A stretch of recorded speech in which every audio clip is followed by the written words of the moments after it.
Day 2 of the SAF Women Championship 2026 खत्म होता है।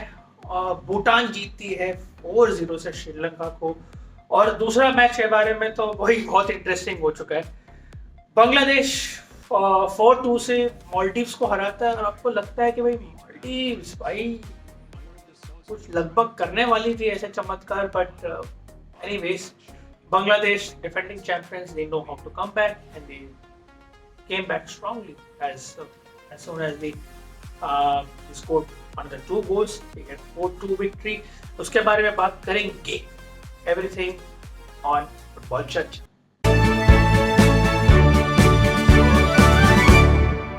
Hello everyone, this is Shyam Sharma, photojournalist and reporter from 30 Football Media, and 30 Football Media presents Football Churcha. Associate partner Florentine Bar and Restaurant Saregam. This match was an afternoon game between Bhutan versus Sri Lanka. मेरे को लगा कि भूटान जीतने वाली है, but इतने अच्छे margin से जीते ये तो कोई एक्सपेक्टेड नहीं था। But initially for first 20 minutes का गेम अगर आप फेस पे देखें ऑफ द गेम, जहाँ पे आफ्टरनून गेम था, श्रीलंका थोड़े से प्रेस करने की कोशिश कर रहे थे, प्रेशर डाल रहे थे शुरू में, बट इवेंचुअली भूटान की जो कैप्टन पेमा शेरिंग ने पहला गोल मार दिया और वो आई थिंक हेडर से गोल आया हुआ, आई थिंक जिधर से भी गोल आया, बट हाँ हेडर से गोल आया। तो फर्स्ट गोल आता है, मिल तक हाफ टाइम तक होता है, थोड़े बहुत चांसेस भी थे, बट इवेंचुअली 1-0 पर फर्स्ट हाफ होता है खत्म। उसके बाद सेकेंड हाफ में श्रीलंका किधर भी दिख नहीं रही थी इन the game, in the sense कि उनको पता था कि 1-0 डाउन है, फिर भी they are trying to coming back in the game, but it doesn't look good actually in the way of Sri Lankan way. वो लोग पूरा लो ब्लॉक डिफेंस वो सब कर रहे थे actually, but the thing is Bhutan पूरी तरह से एकदम हंगर की तरह है, बिकॉज पिछला मैच वो नेपाल से हार कर आया एकदम 1-0 लॉस के लिए, तो उनको पता है कि कितने गोल मार्जिन से जीतना है। तो पेमा से पहले तो आई थिंक डेगी ने गोल मारा, नंबर 9 की स्कोर, और एल एहतियात के लिए खेलती है वैसे थी, अभी तो रॉयल थिम्पो के लिए खेलती है फॉर भूटान विमेंस लीग में। तो सेकेंड गोल वो मारती है, फिर लास्ट के 2 गोल पेमा शेरिंग 2 गोल मार के हैट्रिक अपना पूरा कर देती है। 4-0 हो जाता है टूवर्ड्स अबाउट 80 मिनट्स तक, और आई थिंक उसके बाद से तो मुझे लगा कि बस that's all. I think Sri Lanka को इतना जवाब था नहीं, और 4-0 की विक्ट्री कंफर्टेबली होती, और श्रीलंका अब तो मुझे लगता है नेपाल को हराना बड़ा मुश्किल हो जाएगा, और भूटान तो मुझे लगता है they are going through the semifinals, but will wait for the Sunday's result. Of course Nepal will take on Sri Lanka on Sunday, that match will officially get confirm. तो in the sense Bhutan are still in the race after the win against Sri Lanka, so let's hope कि क्या result आता है। हम लेते हैं एक छोटा सा ब्रेक, और ब्रेक के बाद बात करेंगे इवनिंग वाले मैच के लिए जो बांग्लादेश वर्सेस मालदीव्स का था। So stay tuned.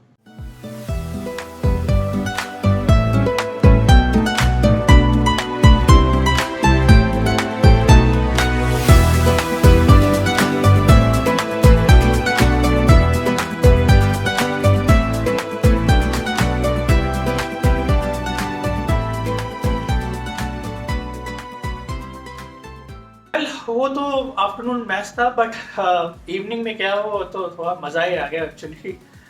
एक्सपेक्टेड ही था कि बांग्लादेश और मालदीव्स वाला मैच इतना इंटरेस्टिंग मेरे को बना देंगे। तो मैच की शुरुआत होती है बाहर, मतलब टाइम ही नहीं होता है सेटल होने के लिए, 12 सेकेंड में, यस जी हाँ 12 सेकेंड में अमीना सिद्दीकी फ्रॉम बांग्लादेश, और स्वीडिश बॉर्न है पर बांग्लादेश ओरिजिन है, अपना पहला स्कोर करती है for the match in this Saif women championship of Bangladesh. और ये अब तक का आई थिंक हिस्ट्री का सैफ मेंस और विमेंस और कोई भी कैटेगरी में, आई थिंक जूनियर हो या सीनियर कैटेगरी, मेंस वुमेन्स में, I think this is a fastest I think record बन चुका है सैफ फुटबॉल हिस्ट्री में। I think that any footballer who scored like 20 second से भी कम का गोल, I think 12 second is the fastest man. I mean that's an absolute achievement. उधर से तो टोन थोड़ा सेट हो गया था, बट मेरे को लगा यार आराम से यार मालदीव्स अगर 11-0 से हार कर आई थी, मुझे लगा यार 12-0 या 13-0 तो कर लेगी. मतलब जिस तरह से तो मोमेंटम शुरू हो गया था. हाँ, उस बीच में जो 30 मिनट का जो वहाँ पे गोल ना पड़ा ना, उसमें all credit goes to Maldives का डिफेंस. थोड़ा देर मतलब बांग्लादेश के फॉरवर्ड तक को शांत करके रखा.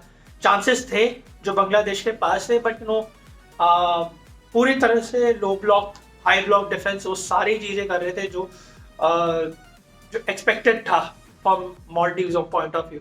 तो महिला फॉर बांग्लादेश के लिए दूसरा गोल मारती है 35वें मिनट के आसपास, पर ज्यादा टाइम नहीं लगता है. उसके बाद क्या होता है, उसके बाद मरियम नूरा मालदीव्स की तरफ से गोल मारती है. वो कैसा गोल मारती है, क्रॉस पोस्ट पे कीपर के ऊपर से क्रॉस पोस्ट से लगकर वो अंदर चले गए और वो गोल अलाउ किया जाता है. और ऑफ कोर्स रिप्ले में पता चल जाता है कि जब जहाँ पे टच हुआ वो सीधा मतलब क्रॉस बार से अंदर से घुस के वापस से बाउंड करके कीपर के पास.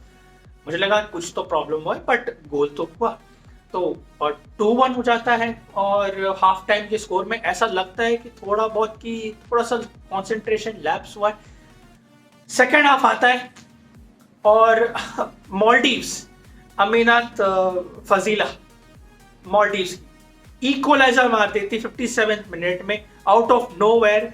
ये टीम 2-0 डाउन होने के बाद एक गोल मारती बिफोर द हाफ टाइम. उसके बाद सेकेंड हाफ में इक्वलाइजर मार देते हैं मालदीव्स, 2-2 कर देती है. और ऐसा लग रहा था भाई फॉर अ सेकेंड की इस तरह से मतलब बांग्लादेश के जो विमेंस टीम के हेड कोच है, उनका रिएक्शन तो सेम टू सेम यही था.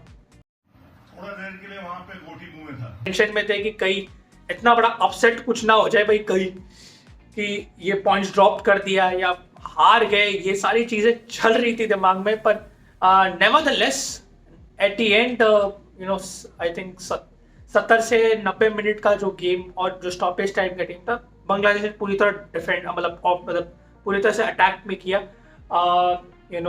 सौरवी प्रीति ने गोल मारा, थर्ड गोल. फिर उसके बाद वो गोल को जो वन गोल की लीड थी उसको डबल करते हैं कोहाती किसको, वो मैच को डन एंड डस्टेड कर देती है. और 4-2 की स्कोर लाइन से जो गेम शायद आराम से इतना बड़ा मार्जिन से जीत भी सकते थे, पर वो हो नहीं पाया. तो कंसर्निंग क्वेश्चन है कि पीटर बटलर के द्वारा कि क्या वो डिफेंसिव लैप्सेस हुए या कंसंट्रेशन लैप्स हुआ है. Defending champions are defending champion, 2 life time की लगातार चैंपियन, तीसरे की तलाश में अभी चल रहे.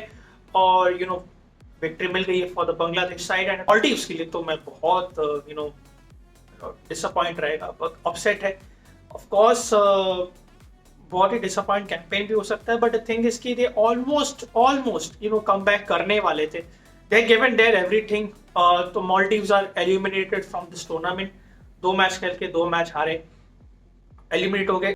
इंडिया और बांग्लादेश आर वर्चुअली नहीं कह सकते, पर इंडिया और Bangladesh are through to the semifinals. That means India Bangladesh को ग्रुप बी से क्वालिफाई हो चुके हैं. ग्रुप ए का तो अभी नेपाल हो जाएगा और भूटान तो सर्टनली है. संडे को मैच होगा इंडिया बांग्लादेश का, वो तो बहुत ही बड़ा क्लैश हो सकता है. सो मेरी जस्ट एक रिक्वेस्ट है टू ऑल द गुवेन फैंस और जो Indian football fans, please do come, because India Bangladesh it's all stake. It's not just about the semifinal तक तो इंडिया क्वालिफाई हो चुकी है, पर थिंग इसकी ग्रुप में जो टॉप में फिनिश करेगा उनका मुकाबला होगा भूटान से. और जो ग्रुप में सेकंड में फिनिश करेगा, यानी कि ग्रुप बी में अगर इंडिया सेकंड में फिनिश करती है और बांग्लादेश कहीं टॉप मार देती है, तो इंडिया को नेपाल के साथ फेस करना है. पर India will top of the table. Sunday का जो क्लैश होगा वो तो मजा ही आने वाला है. सैफ विमेन चैंपियनशिप इंडिया में हो रहा है भाई, गोवा में हो रहा है. और आई नो शायद बाकी लोग को पता नहीं होगा कि भाई मैचेस हो रहे हैं, बट प्लीज अभी बस मुश्किल से आप इंडियन विमेन्स फुटबॉल टीम को शायद 2 या 3 मैचेस आप देखेंगे और ये मैच सेमीफाइनल अगर फाइनल तक पहुंच गए तो फिर थर्ड मैच तो मौका है guys. Please, it's a request to all my Goan fans, please do come in a good numbers on Sunday. It's a free entry, कोई टिकट विकेट नहीं लगने वाला है. Please, it's a free entry. So that's all I can say. ज़्यादा मैं appeal नहीं करूँगा.